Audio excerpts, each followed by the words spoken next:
जीवन में रोशनी लाऊं और अन्नपूर्णा बनकर तुम्हारी जिंदगी को खुशहाल बनाऊं। और तुमने हमारी जिंदगी को कोख में ही खत्म कर दिया। हमारा कसूर क्या था?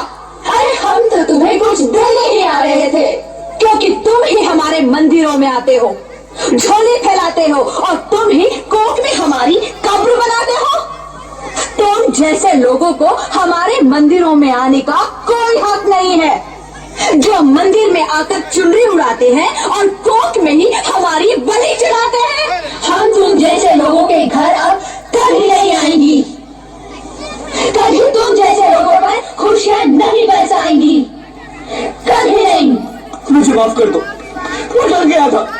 मैं आजकल के हालात देख के डर गया था। हालात को दोष मत दो मूर्ख, ये हालात भी तुम जैसे गंदी सोच के लोगों ने बनाए हैं।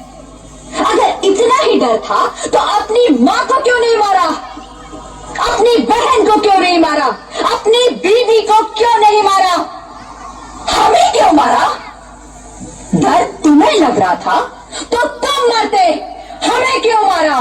बेटे के मुंह में, क्योंकि बेटा वंश चलाता है। अरे मूर्ख, अगर बेटा वंश है तो बेटी अंश है, अगर बेटा आन है तो बेटी गुमान है, अगर बेटा दवा है तो बेटी दुआ है, अगर बेटा गीत है तो बेटी संगीत है, और अगर बेटा भाग्य है तो बेटी भाग्य विधाता है।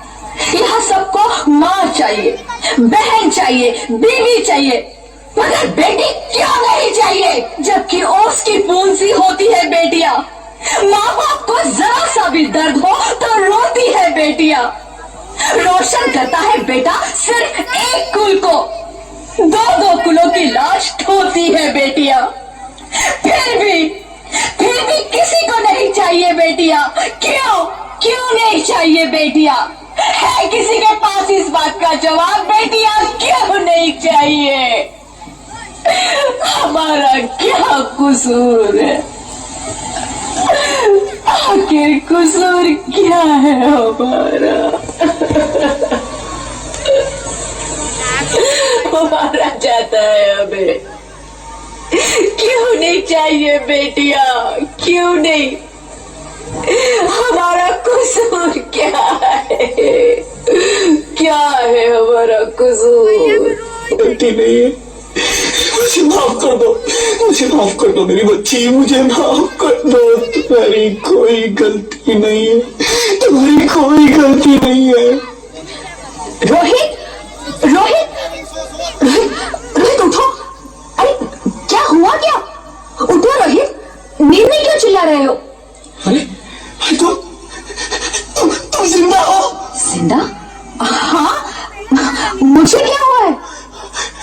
हे भगवान, तेरा लाख लाख शुक्र है, तुम सचमुच जिंदा हो।